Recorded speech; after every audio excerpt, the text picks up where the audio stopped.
Welcome again to my Aberdeenshire kitchen. My name's Jane Hay. So today I'm going to show you how to make Fitba pies, or to those not native to Aberdeenshire, football pies, so that you can sit back on a Saturday afternoon with a bottle of beer and enjoy your own football pie just as if you were in the stands. Here are the ingredients we'll need. 600 grams of beef mince, 100 millilitres of red wine, 500 millilitres of beef stock, some salt and pepper, 3 tablespoons of tomato puree, 1 finely chopped celery stick, 1 medium-sized diced carrot, 1 teaspoon of sugar, 2 medium onions finely chopped, a few dashes of Worcestershire sauce and some fresh thyme that I'm going to strip from the woody stems and chop finely. Let's get started with the pie filling. Turn up the heat to high, and using a wide bottomed pan you can add a few good glugs of rapeseed oil and let that heat up to a high temperature. Then we can brown our mince in small batches.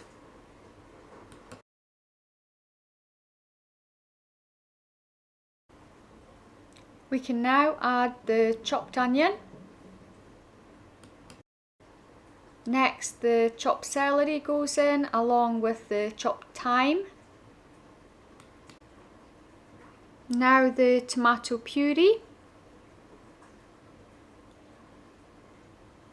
And lastly our red wine, and let that cook away for a few seconds just to reduce the wine.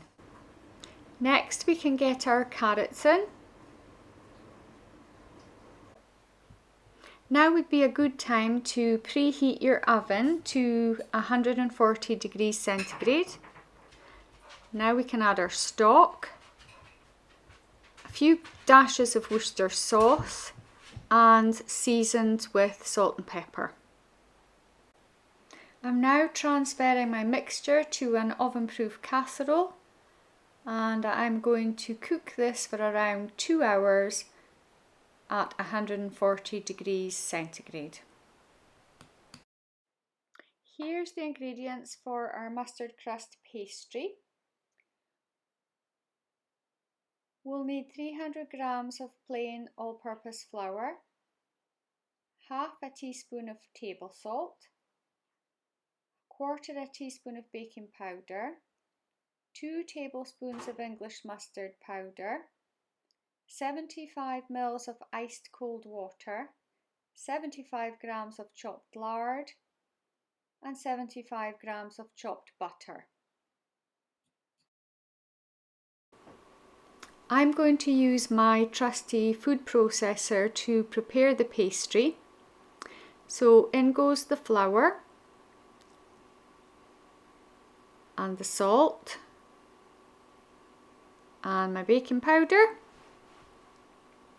then the mustard.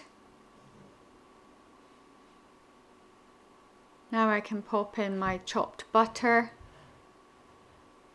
and finally the chopped lard. And now I'm going to whiz this up for about 30 seconds on a high speed. When the mixture resembles fine breadcrumbs, we can add the water and pulse a few times until we get a texture like so. Now I'm going to put the pastry crumbs inside a medium-sized food bag. This saves a lot of mess, and it can just be put directly in the fridge to chill. I'm going to chill the pastry for at least half an hour before So my filling's ready. I like to thicken it up with some gravy granules, so I'm going to pop in 2 dessert spoons of gravy granules under a medium heat. Just stir that until it thickens up, and then I'll adjust the seasoning as needed.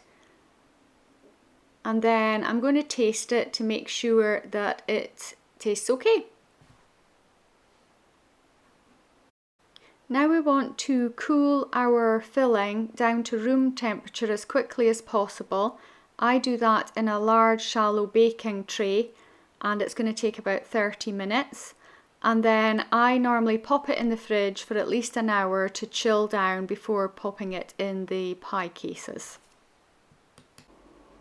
So the pastry's been chilling for around an hour now, so it's nice and firm.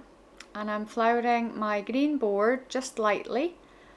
And I've got a large plastic rolling pin, which I'm using to roll out the dough, just turning it as I work and lightly flouring the underside on the top side. And I'm aiming to get to a thickness of about 3 millimeters. That's looking good now. I think we're there.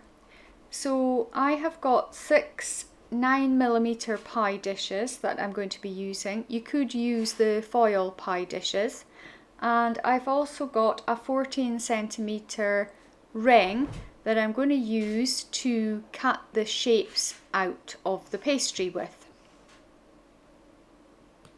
It's important to work quickly and keep the pastry as cool as possible. So once I've cut out these 6 discs, I'm going to pull away the excess pastry that we're going to keep for the lids, and then I am going to pop the discs onto a plastic board and pop them back in the fridge to rest for a few minutes. To assemble the pie shells, pop the pastry into the mould, gently working it in, pressing it down and moving the mould in a circular motion, pushing the pastry to the base of the mould with your knuckles.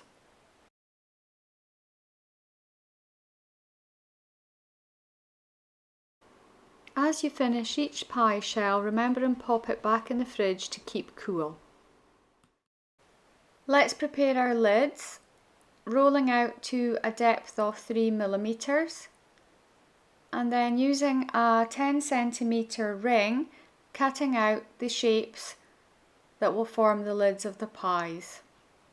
And then if you have a 1.5cm piping nozzle, you can use that to cut out centres to allow the steam to come out of the pies.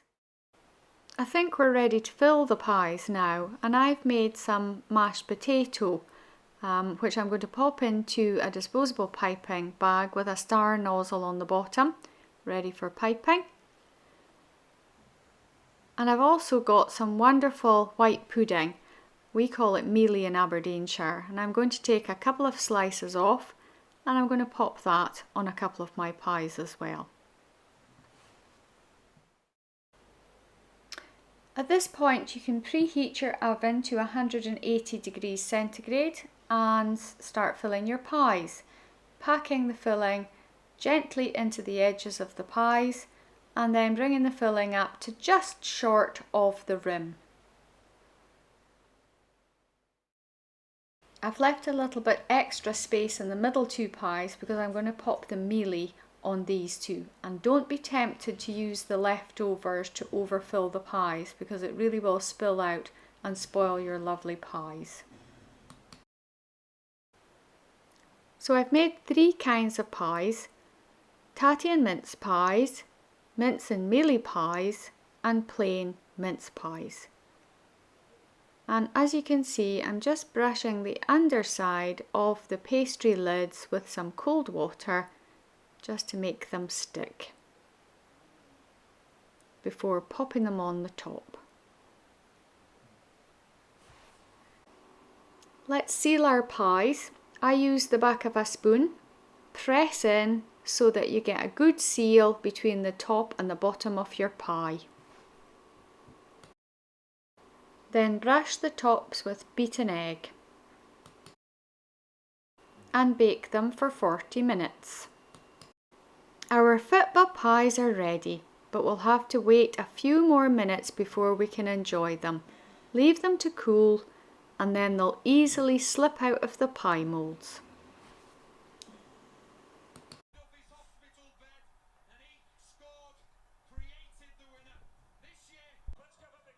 Cheers.